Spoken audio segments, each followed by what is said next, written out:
Imagine waking in a quiet room, the kind where every sound lingers longer than usual. You lie still, half-hopping. The silence will fill with something: laughter, a knock, a voice, but nothing comes. The morning light stretches across the floor, and your own breath feels like the loudest thing in the world.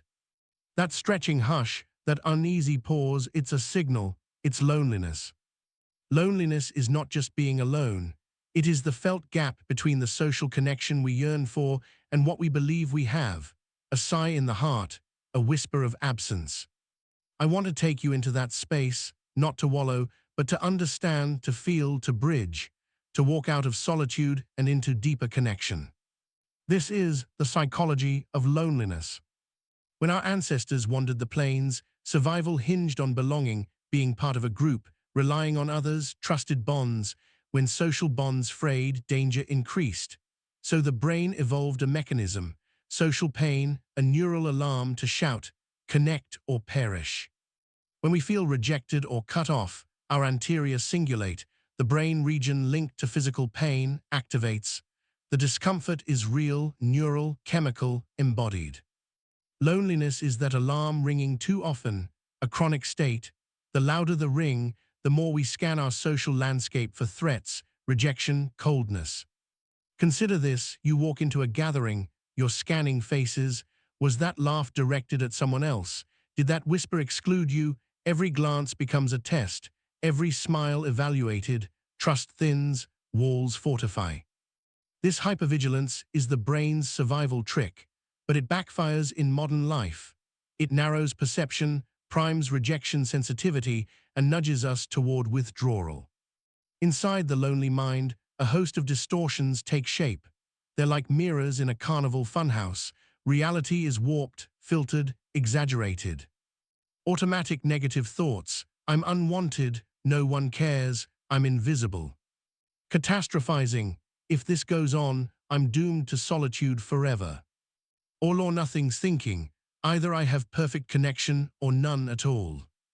Mind reading: they must think I'm awkward. Emotional reasoning: I feel lonely, therefore I must be worthless. These distortions feed on themselves. We ruminate, turning a single moment of neglect into evidence of unlovability. We withdraw, making it harder to test alternate possibilities. One woman said, "I stopped inviting people because every invitation felt like begging. If they didn't come, I'd prove I was unworthy." She had aligned her self-worth with every handshake, every reply. The weight of that expectation broke her. Loneliness then becomes a self-enforcing network: thought, emotion, avoidance, looping tighter and tighter. Loneliness isn't just in the head, it courses through the body. Cortisol levels rise, chronic stress. Immune system weakens, inflammation increases. Sleep fractures: lonely people often report poorer quality and more awakenings. Cardiovascular risk climbs. Cognitive function wavers, attention, memory, processing slow. If loneliness were only emotional, a sadness to be dispelled with comfort, it would be simpler, but it is also a physiological burden. The more prolonged the experience, the deeper the toll. This is why loneliness is sometimes called a social determinant of health. It weaves into chronic disease, alters lifespan, and shapes mental and physical landscapes.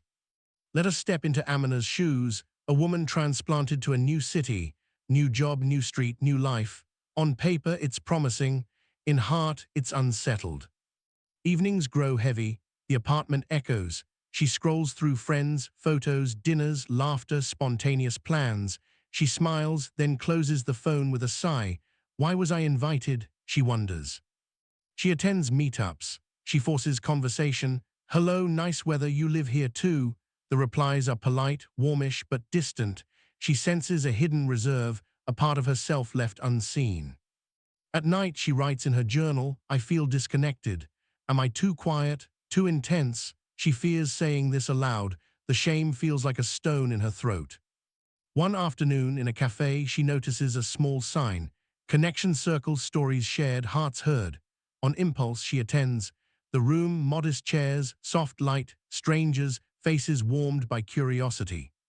The leader says, "If you wish, speak one truth." Her heart thundered. She whispered, "I feel lonely."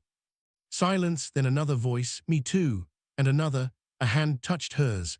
A stranger's eyes shone with echo. In vulnerability, walls trembled, then cracked. Over weeks, she practiced small acts, journaling a small kindness, greeting strangers, sending thank you notes. She sat in meditation. She challenged harsh internal scripts with gentler ones. She joined a community garden. She shared small vulnerabilities. She observed, people responded. Her loneliness did not vanish, but it softened. The gap between solitude and belonging narrowed. Through Amina, we see change is gradual, real but incremental, built by small bridges. If we are travelers through internal landscapes, CBT provides a map. Begin with awareness. Loneliness knocks, but often stealthily. You must listen. When a pang arises, "I'm unloved. They ignored me." Pause. Note the triggering situation, the automatic thought, the emotion and intensity. Evidence for, evidence against. A more balanced, kinder alternative. This thought log becomes a compass. Over time, you spot repeated patterns, mind reading, overgeneralizing, discounting positives. Once a distorted thought is laid bare, we interrogate it. What facts support it? What facts contradict it? What alternative explanation fits? What would I say to someone I love who thought this? From "no one invited me," you might reframe. Perhaps they assumed I was busy. I can check in. One missed invite doesn't define my worth. The new thought isn't sugar-coated, it's honest, more expansive. Thoughts change slowly, but actions provide real data. If you believe, "I'll always be excluded," test that. Step out, ask someone out for coffee. Observe, how do they respond? Reconsider your assumption. These experiments shift you from internal analysis to external evidence. 5-4 graded exposure to connection. When rejection feels unbearable, start small. Offer a greeting. Ask a question. Make a comment. Share a minor personal detail. Each step is not failure, it's rehearsal. Over time, your capacity for vulnerability expands. While CBT confronts thought content, mindfulness helps with your relationship to experience. You are not your thoughts, you are the awareness in which they arise. When loneliness arises, sit quietly. Name the experience. Loneliness is here, sadness, thirst for connection. You don't have to believe every thought. You watch them, you let them pass. This shift loosens your fusion with negativity. Return to your body. Notice the weight in your chest, the tightness in your throat. Breathe slow, deep inhales and exhales. Place a hand on your heart and soften that region. Anchoring in the body quiets the threat system. Begin with yourself. May I be safe, may I be kind, may I be peaceful. Then extend. May someone I know be safe, happy, peaceful. Eventually, may all beings be free from suffering.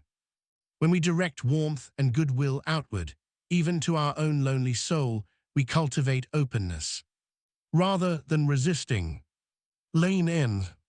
Ask, what wants my attention? What does this loneliness speak? Where is it felt? Chest, throat, stomach. Let curiosity, not fear, explore. You transform loneliness from enemy to messenger. To move beyond survival toward flourishing, we enlist positive psychology. Identify your top character's strengths: kindness, creativity, curiosity, honesty. Let them guide action.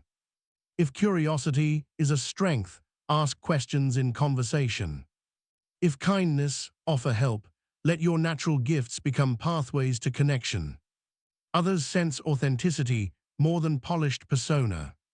Each day note small relational moments: a warm smile from a barista, a greeting from a neighbor, a text reply. Write these down. Periodically send gratitude notes. Thanks for hearing me. I appreciated our talk. Such appreciation deepens bonds. It signals to others, I see you, I value you.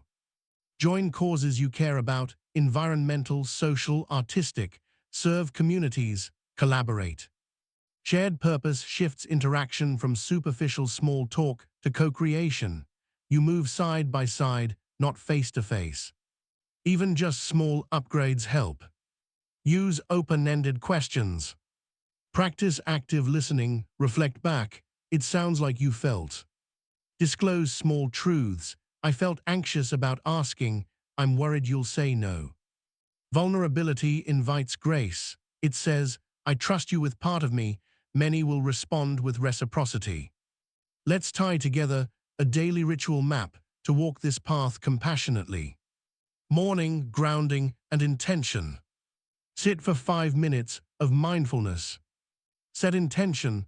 Today I will notice one connection gesture. Review your strengths. Which one will you bring forward? Midday, awareness and experimentation. Pause if loneliness strikes. Use thought log. Reframe, then choose one small behavioral act of connection. Observe, note how mind and body respond. Evening, gratitude and connection. Write 2-3, relational gratitude. Reach out, thank someone, ask a question, send a message. Reflect, what patterns emerged, what surprised you. Weekly, skill building and deep practices. 10 minutes of metta meditation or contemplative sitting. Join a group or social interest. Self-experiment, initiate vulnerability in a new context. Revisit thought logs, track progress. Monthly, review and adjust. Which cognitive distortions persist? Which behavioral experiments failed or surprised you? Has your baseline sense of connection shifted? Over time, you'll notice the felt gap begins to shrink, your internal voice grows kinder, you act from curiosity rather than defense. Let's address obstacles you'll likely meet and how to face them with compassion. When you fear rejection, remember, it's not a verdict on your worth. It's a social outcome, not existential truth. Allow yourself slow exposure. Begin with low-stakes gestures. Reframe rejection as data, not injustice. Use compassionate self-talk. Write a letter to your internal child. You don't deserve rejection. You are worthy of connection. If you feel overloaded, scale down. Micro-practices matter. 30 seconds of breath, one smile, one question. Track your energy. Choose a primary tool, CBT or mindfulness, to focus on first. Add others later. Sometimes emotional waves are high. You feel defeated in those moments. Use grounding, breath, body scan, sensory anchor, touch, sound. Invite compassion. It's okay to feel this. Return to basics, the next breath, the next moment. Reach out, friend, therapist, helpline. When circumstances limit contact. Use online groups intentionally, not mindless scrolling. Seek quality over quantity. Volunteer or engage where possible. Deepen inner connection, art, journaling, self-compassion. Let's shift perspective. Loneliness is not merely a curse, it can be an invitation. It speaks, listen, yearn, grow. It nudges you toward inner work, clarity of values, deeper capacity for empathy. Many spiritual paths speak of the dark night, necessary emptiness that unmoors ego so the soul can grow. Loneliness can be that preparatory ground. When you choose solitude with purpose, you touch the source within. You transform the space between you and others into a sacred threshold. Belonging flows not from perfection, but from authenticity meeting empathy. You are not meant to conform, you are meant to belong as you are. Think of connection not as a destination, but as a spiral. Vulnerability, sharing a fragment. Response, small reciprocation. Trust, another fragment. Intimacy, deeper sharing. Each spiral loop strengthens relational muscles. You begin with crumbs of trust, then you build a banquet over time. The path from loneliness to belonging is neither linear nor swift. It is a dialogue between your inner world and others' worlds, between courage and fear, between emptiness and fullness. If you walk softly, carry patience, and tend to your inner light, you will find others doing the same. You are not alone in feeling lonely. Many hearts echo your ache, your hopes. The bridge between is vulnerability. So today, wherever you are, speak one small truth, reach one tentative hand, sit in silence, breathe, and remember, connection is possible. Thank you for traveling through this terrain with me. May your heart find warm company, beginning within, then extending outward, and may your loneliness become a pathway to deeper belonging.